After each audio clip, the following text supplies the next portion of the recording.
Well, good morning, everyone. Welcome back for those of you who are at our first forum, and welcome to the new, fresh faces we have in the audience. My name is Daniel Fanning. I'm the Vice President of the Duluth Area Chamber of Commerce, and on behalf of our President, Matt Baumgartner, and our awesome staff that we have scattered out throughout, we want to thank you all for being here. We want to thank Chuck and Neil and all of our partners at Duluth News Tribune for partnering with the Chamber. This is a great relationship between the Chamber and the DNT to help just bring some of these informational forums to you. The intention of these are not to be contentious debates. They are informational forums. This one will be a little bit more unique in the sense this will be a little bit more relaxed and a little bit more informative. We do have a series of questions we want to get to, but similar to the last one, we of course want to thank the Duluth Superior Community Foundation and the Civility Project and the Speak Your Peace Project. And again, we ask everyone here, even though you're not candidates, to abide by, of course, being respectful that there's two sides to every issue, and there might be different opinions on this and all the issues that we talk about here in the next couple of days. So with that said, thank you very much for being here, and over to you, Chuck. Thanks, Dan. I echo my thanks for everyone who's here, everyone who's watching online at DuluthNewsTribune.com. I especially welcome and thank Mayor Emily Larson for being here, Jim Philby-Williams, the Director of Property, Parks, and Libraries, and our Parks Manager, Jessica Peterson. Thank you so much for spending a little bit of time. I'll be honest, I'm gonna start out right away. I read what the ballot question is. I have no clue what we're voting on, so I think that's a big thing. Is just very overall. We can start with what exactly are you asking voters to say yes or no to, and why? And I know you have an introductory. You're kind of giving a good overview, and then we'll get into the details. Yeah, great. Chuck, thank you very much, and thank you, Daniel. Thank you, everybody, for being here, and thanks to the Garden for hosting us. The question before voters this year, and there's legal language ballot question that is very specific, has to look like this, has to be spelled out like this. The core question before voters this year is revisiting an initial question that was asked 10 years ago to invest in parks through a dedicated parks fund. That question passed a referendum with the city and collected a flat $2.6 million, which goes into the Parks Fund.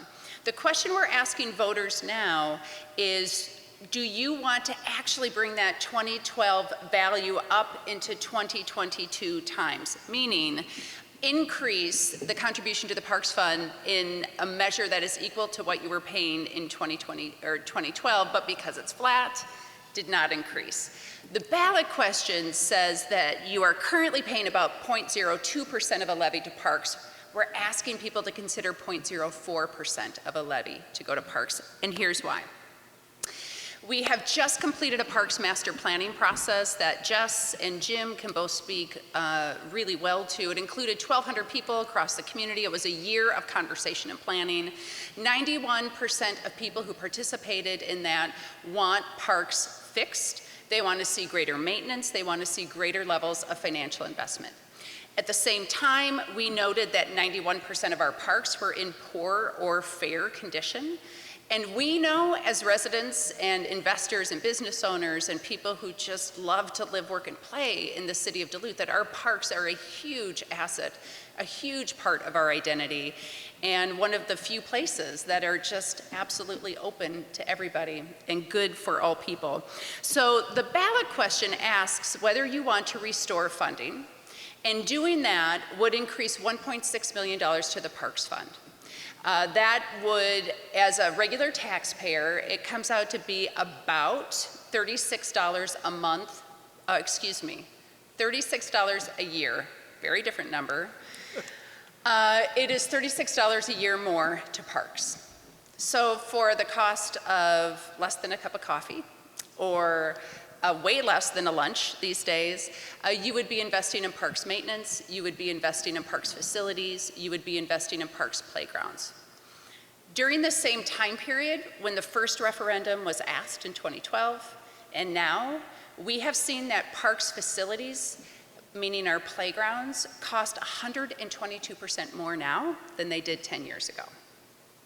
And we're operating off of a budget plan that didn't ever take into account that cost of inflation, that didn't take into account the cost of just growing operations. And so the basic question before voters is, do you want to renew your commitment to parks in equal measure to what you chose in 2012?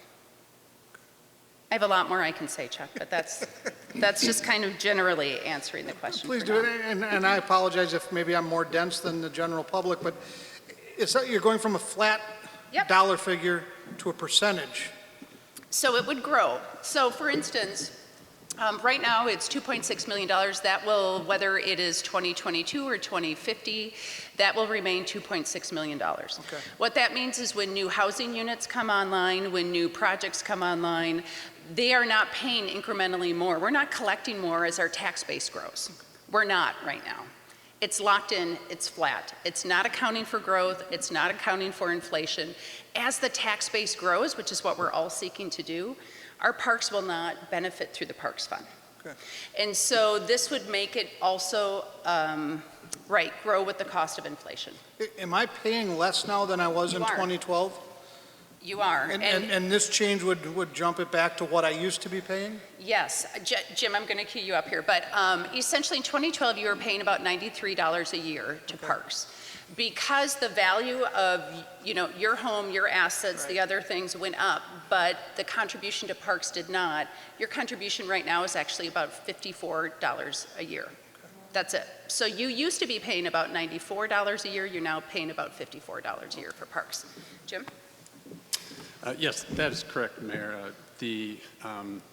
Unlike virtually all other local, state, and county taxes that we pay on property and sales, our park levy is set at a fixed dollar amount that can never, ever increase. It can't increase by a penny. It can't increase in 2050, never. And what that has created some surprising and perhaps counterintuitive effects. So the owner of, a house valued at $200,000 in 2012, would have paid $94.53. And the payment associated with a $200,000 home has actually steadily decreased ever since. And so next year it will be down to $58. What the referendum question asks, should we convert that flat dollar amount to a fixed percentage? Specifically, the percentage rate that taxpayers actually paid to the park fund in 2012, the first year of the fund. If passed, then that $200,000 home will again be $94.53, just like it was in 2012, and it will remain that way ever after, neither increasing nor decreasing. One of the other peculiar and counterintuitive effects of this flat levy is that the mayor touched on, is the fact that no amount of community growth, no amount of new construction can increase these proceeds. And so if we look up the hillside and we look at our central hillside park, since 2012, there's about $70 million of new private investment in multifamily housing within 2 blocks of that park. 250 units, hundreds of new residents, many of them using that park. As you would expect, all of that development is increasing general fund property tax, county property tax revenues.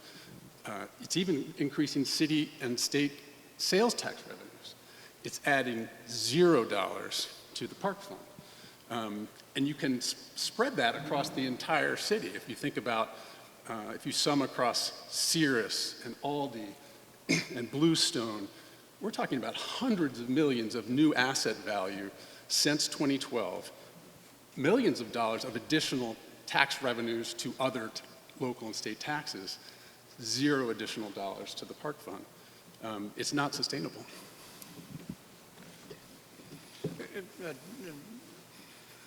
You said that with this, if this passes, I'll go back to that $94 I was paying a year. I'm sorry to dwell on the dollars and cents, but I think a lot of taxpayers do. Yep. And then did you say I'll always pay $94 no matter what? I think it would be the payment associated with a $200,000 home will always be $94.53. Yeah, just for the sake of conversation, let's assume I own a $200,000 home and that's what we're talking about. Okay. Should it increase to $225,000, then you would proportionately pay a little bit more. Okay, so it's proportional. Got it. All right. Good.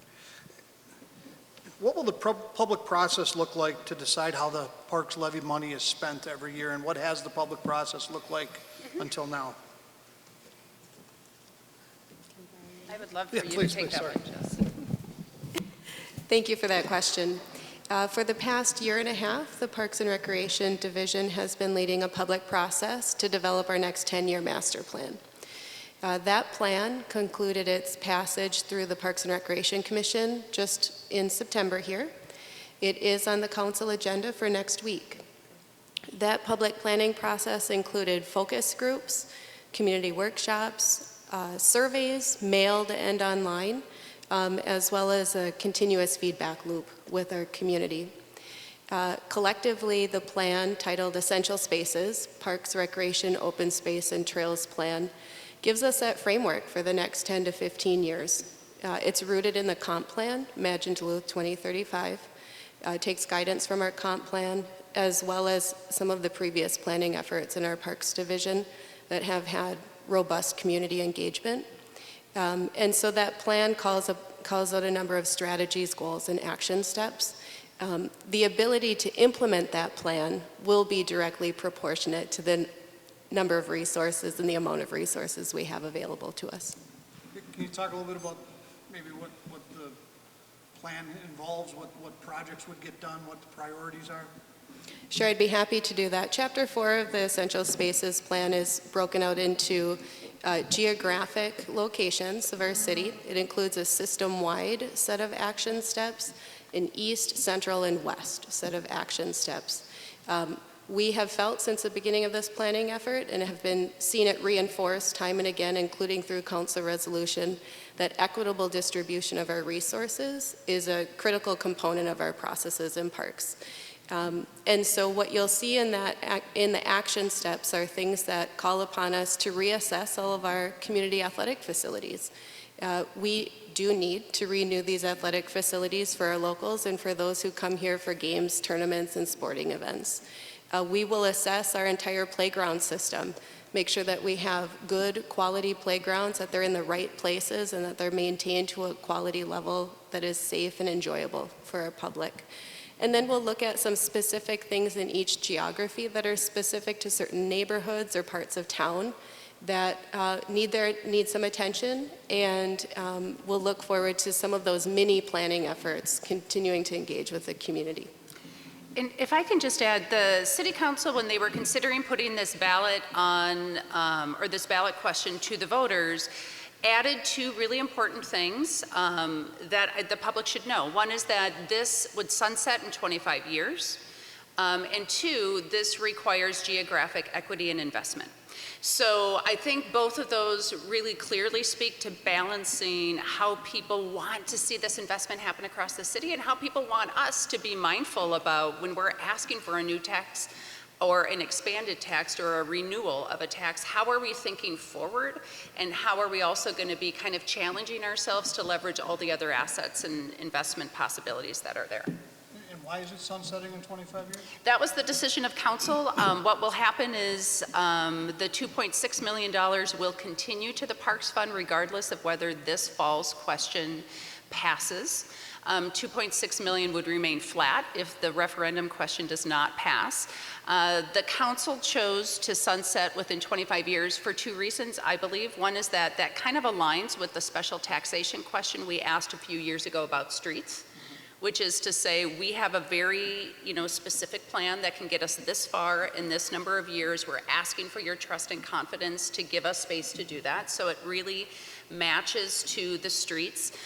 And the other is to just let the public know that we are being mindful and we're not here to just continually come back to ask more and more and more and to keep adding, but to really, it's okay for the public to revisit this again in 25 years and they may make a different decision, there may be other resources, but I think it's really demonstrating to the public that we understand, we take this seriously, and it's an okay question for the public to come back to. I just want to get one more before I throw it to you, Dan. Sounds good. What do you say to the taxpayers? And I know you've heard from these taxpayers who say, okay, if I vote for this, does that mean the Duluth Heights Recreation Center will reopen? Does it mean that you'll rebuild a Merit or a Memorial, which both were torn down in the last few years? What do you say to those voters? Can you tell them, yeah, go ahead, vote for this, and you'll get those things? Yeah, thank you. And Jim, I can see you're gonna, do you want to go first and I'll go after you? Sure. Yeah. Chuck, thank you for the question. Back in 2010, close in time to the original park levy, our community, our council, our Parks Commission decided on a course for parks infrastructure, that we should have less overall park infrastructure and take better care of what we intend to retain. And that went in that plan for community centers, for golf courses, for playgrounds, for hockey rinks. And we've been moving in that direction. The new plan approaching completion continues that emphasis on modest consolidation of our constructed park infrastructure, combined with reinvestment in the sites that are most important to us.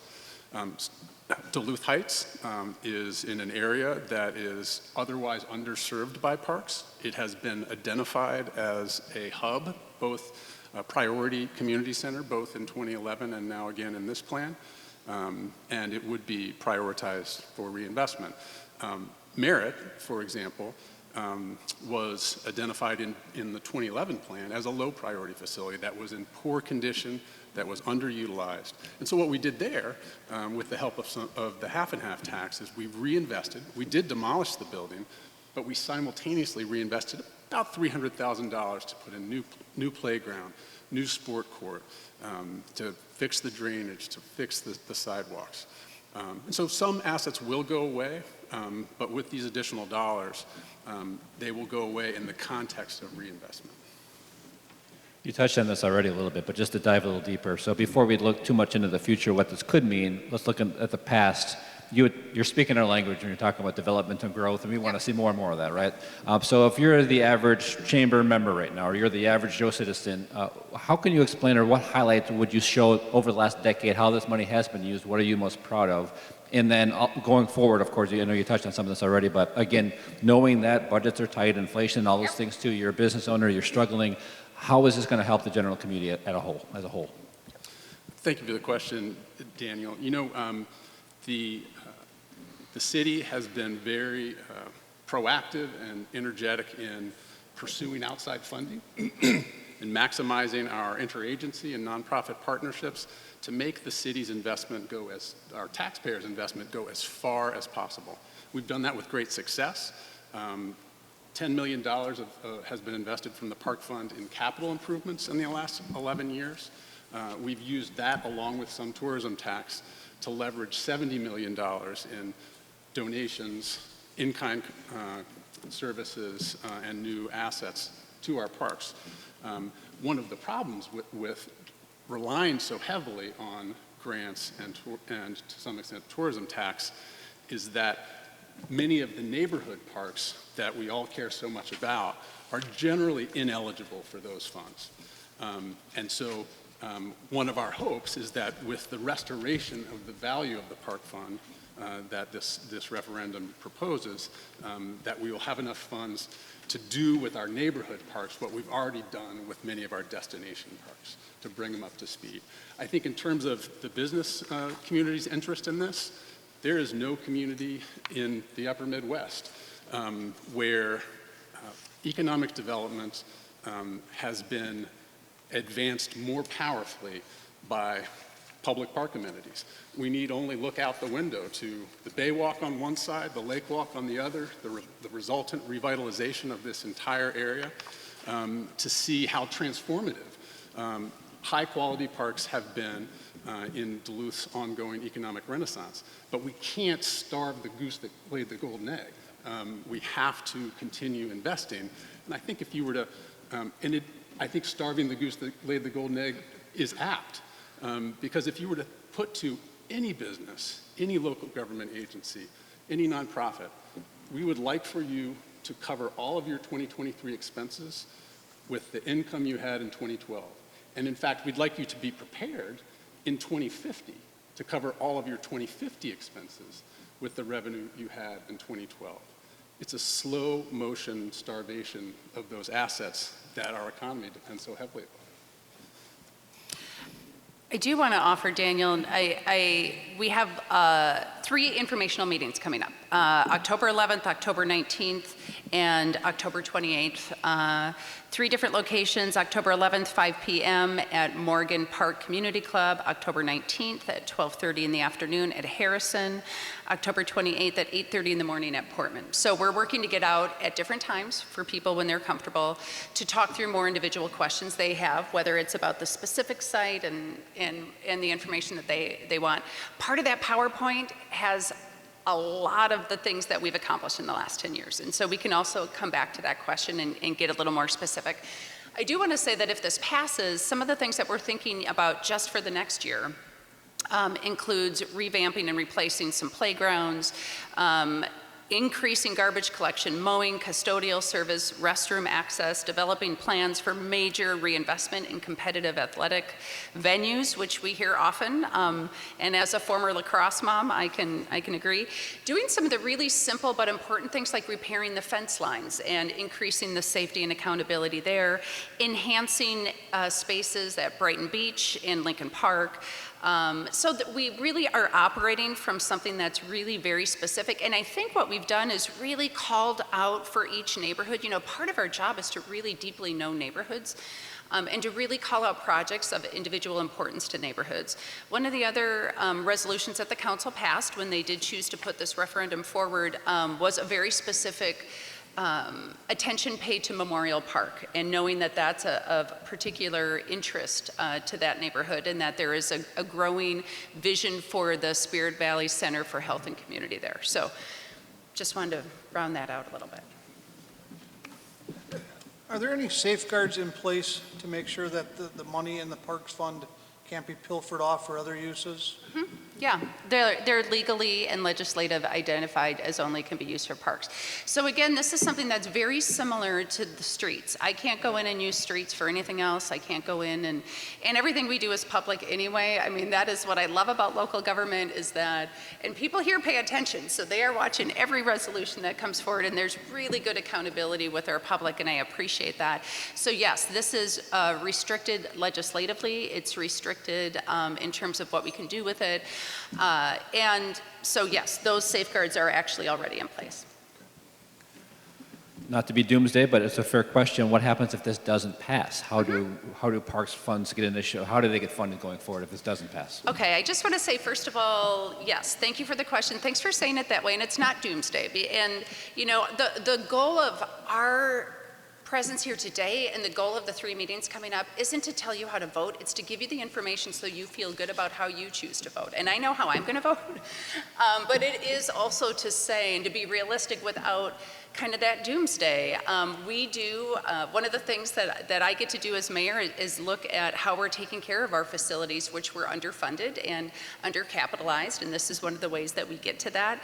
I will say no amount of Parks Levy funding that we would get approved this year would be enough to do all the things in the very, very same way that while we are now doing, 15, 17 miles of road a year with the dedicated streets tax, we would love to do 30 miles of road a year, but we work within the means that we have, being mindful of the resources that people are willing to give, the trust they're willing to work and build with us to be good stewards of that investment.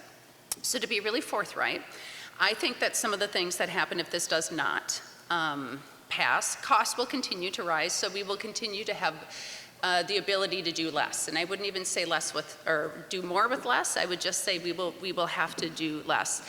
I suspect we have a few buildings that are really on the cusp that we would have to tear down without a plan to reinvest in them. I do think the public would see increased fees for building and facility usage. And I do think we would be asking a lot more from volunteers, and our volunteers are giving a lot. I mean, I think these neighborhood groups, and you let us know, we have so many stewards across the city who invested in our parks, and I don't think these volunteer groups can actually do much more. I think we're all doing absolutely everything that we can. And I do think we would have to look at decreasing services and decreasing, because we would have not enough resources to provide everything. Yep. I could just briefly add. I think the way that the city has been temporarily adapting to the fixed $2.6 million levy is that we've been keeping the lights on, literally and figuratively, by moving dollars from our long-term capital budget to our operations and maintenance budget. That is not a sustainable path. Capital budget, park fund capital budgets that began in excess of 1 million will be in the vicinity of 250,000 next year, and are on the way to zero. Those assets that are particularly that are ineligible for tourism tax and for most grants will, in the absence of an increase, continue to deteriorate in just the way that the residents who have advised us in this planning process have said they would like for us to address. And you've touched on this a little bit, but just to be fair, this is a question that comes up, so it gives you the opportunity to address it. One of the criticisms is that bike lanes, right? We all kind of go on social media and you're going to hear about bike lanes, and we all love bike lanes, but there is some misinformation perhaps out there that there's been an maybe an unfair amount spent on bike lanes. How do you address that criticism? I know you've already talked about, this is obviously going to go to a lot of things should this pass, but how do you address that criticism because it keeps coming up? I love it. I'm so glad you asked it, Daniel. So to be really clear, we have one bike lane in the city of Duluth, and it's right now in Lincoln Park. It's a dedicated bike lane through the business district of Lincoln Park. It's maybe 6 blocks long. That is it. That is the only dedicated bike lane we have in the city of Duluth. Everything else that we have are multi-use shared paths. There's the Cross City Trail that's primarily used by pedestrians. There's the Munger Path. There's the Wabajish Canal, which is the former kind of Munger Trail, paved Western Waterfront Trail. There is the Lake Walk. These are not exclusive bike paths, any of them. The only dedicated bike path we have is in Lincoln Park. I do understand that people have feelings about who uses space, what we're paying for, and what people are doing and how they're using those things. But the vast majority of those paved trails are there for accessible, safe recreation for all people. Maybe you are on a bike, but maybe you are in a wheelchair. Maybe you have a stroller. Maybe you're like me and you have aging parents and you want to go someplace where the footing is solid and sure. So in terms of those paved trails, now I will say that we do have bike paths and bike trails in the woods. That's very true. But I think this is not about expanding bike infrastructure in the woods and kind of completing that. That is actually fully dedicated funds that often come from other places. So the actual only fully dedicated bike infrastructure we have is that one piece in Lincoln Park. So I would just say that to people, and I do feel really strongly about challenging how we all interact with those spaces and places. Even the bike infrastructure that is in the trails, the Grand Traverse, it's all multi-use. They're all signed that way. So they're good for snowshoeing, they're good for walking, they're good for biking. So they're not actually even exclusively for cycling. So that's one of the ways that I would answer that, and I hope it wasn't too defensive, just kind of factual. Had to ask it, so thank you for answering. For sure. Go ahead, Chuck. It seems to me you folks have a difficult sell going into this election, both explaining the tax or what's changing with the tax and convincing voters to raise their own taxes. Yep. I know you have the 3 public meetings. What's going to be kind of the main message? Well, the main message from me anyway is here are the realities of what we're facing. And when we look at how we operate and use our land and our space, that means something to us. Investing in our parks is not something we do just for, you know, the neighbor who has a toddler who goes to the playground. We do it for places of all ages and all abilities to recreate, relax, and remember who they are. It is an infrastructure, it's a human and social infrastructure in the same way that our streets are the physical infrastructure that gets us to and from those spaces. And I think the other thing that's really, so there's a lot that we'll talk about at those meetings. I do understand that we're making an ask of the public to increase your own taxes. I get that. We don't do it lightly. We don't do it because it's easy, that's for sure. But we do it knowing that 26 cents of every dollar you pay in property taxes is what the city gets. So the city is often the one that gets kicked a lot on taxes, and that's cool because that's how that goes. People are very connected to local government, and I understand that. The city is the smallest portion of your property tax, and you right now are paying 2 cents on every dollar to parks. And I think it's worth, I really think it is worth asking whether you want to pay 3 cents or 4 cents to parks. We're not asking as much when we really lay it out for the value that I think you get. And the other thing that I like to remind people is that, we are government. People have feelings about that, and they have ideas on how we need to be running things. And I need you to know that everything we do is public. I don't get a bonus. We don't have shareholders. There's no one's going on a trip because they do a good job. We are operating a business that you get to see every penny,